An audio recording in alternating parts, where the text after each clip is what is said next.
Hello, Ben Leo here. It turns out all the crazy cranks and conspiracy theorists who were concerned about chemtrails and weather modification, well, you might have been proven right after all. I've just come out the most extraordinary 2-hour congressional hearing here at the Capitol in Washington, D.C.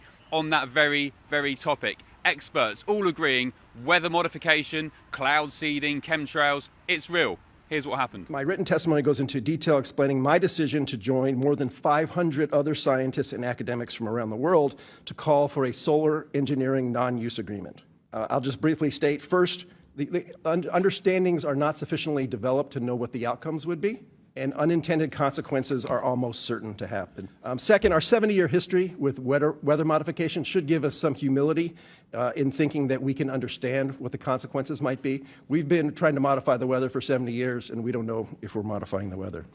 And finally, we have one Earth, and experimenting on it carries considerable risks. I have likened geoengineering to risky gain-of-function research on viruses with uncertain benefits and catastrophic risks.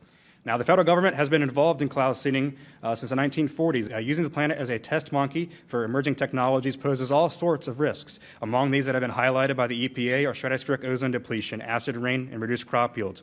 There's also the question of whether such large-scale climate interventions is even necessary given the uncertainties regarding climate change. For years, anybody who questioned weather modification was labeled crazy or a conspiracy theorist. Now we've learned that they've been doing it for decades. One geoengineering company called Make Sunsets injects aerosol into the atmosphere to reflect sunlight back into space. I want to show you their frequently asked questions. Why? It says, unless we reflect sunlight, tens of millions of people will die, and 20% of species may go extinct. These climate activists have come so far that they are actively trying to inject chemicals into the air to block the rays of the sun from hitting the earth. And they want to take away our God-given rights over the earth in order to satisfy their godless climate cult beliefs. Potentially cooling the earth could also cause people to freeze to death, crops to die, and could literally lead to killing millions and millions of people. The UK government, unbelievably, has just given £50 million to a firm to research chemtrails and dimming the sun in the UK. This is the moment I caught up with Republican Marjorie Taylor Greene and told her all about what's happening in the UK. We had a company in the UK where the government's just approved a £50 million donation for pretty much chemtrails dimming out the sun in the UK. One of your experts in there said that it was equivalent to the gain-of-function research on viruses as we saw during COVID. Do you think the Overton window on this now is shifting as we saw with COVID? I certainly hope so. You said that your government approved it? Yes, they gave them the money, £50 million for research. So I think that's equivalent to what happened during COVID. I think it's equivalent to mandating experimental vaccines into people's body.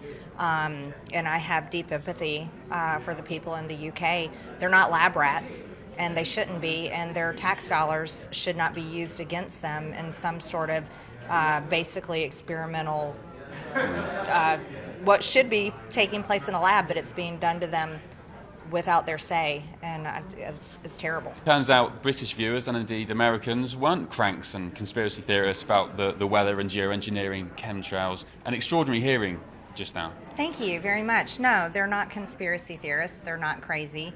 It actually has been happening for a very long time, not just here in the United States, but also in many countries around the world.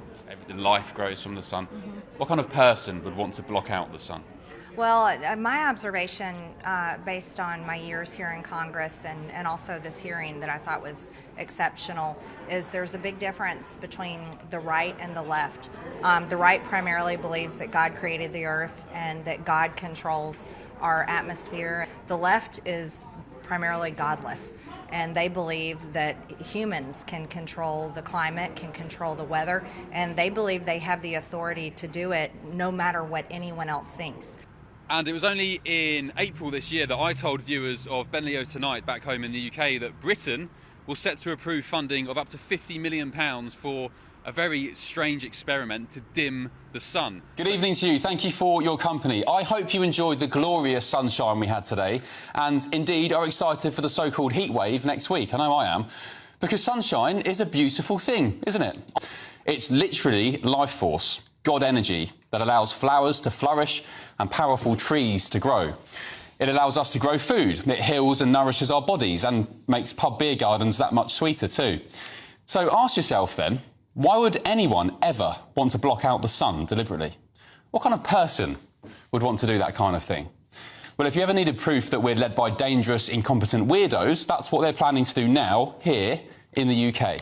British scientists are launching a £40 million government-funded geoengineering experiment to literally test dimming the sun in the name of solving climate change. In a nutshell, they're going to be spraying aerosols into the sky out of planes, i.e. creating so-called chemtrails, to try and dim the sun, all at the altar of climate change.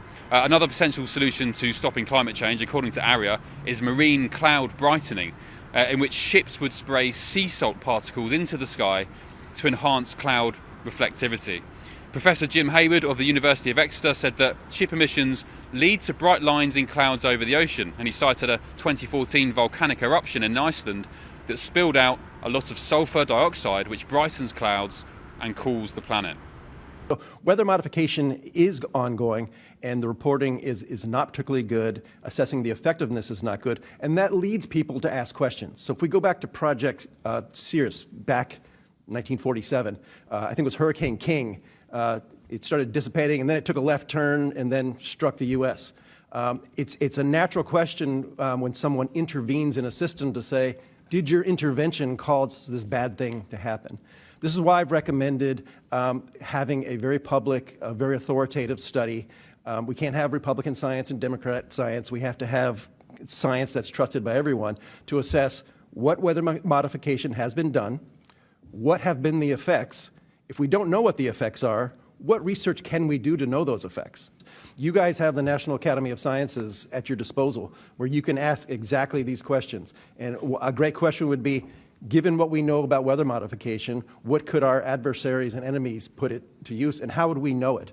If they truly believed their global warming hoax and the rising sea levels and the cost of all of us will be underwater in a few short years, why are they investing millions of dollars into beachfront properties across the same coast they claim will be underwater? Bill and Melinda Gates own a $43 million beachfront home in California. The Obamas own a $12 million waterfront compound in Martha's Vineyard. Mark Zuckerberg is building a $270 million beachfront compound in Hawaii. Mark Cuban owns a $19 million beachfront mansion on the coast of California. So there we go, quite an extraordinary 2 hours or so on Capitol Hill here. You're not crazy, you're not conspiracy theorists, and you're not cranks. One expert even likening geoengineering and weather modification to gain-of-function research during COVID. This is Ben Leo in Washington, D.C. See you soon.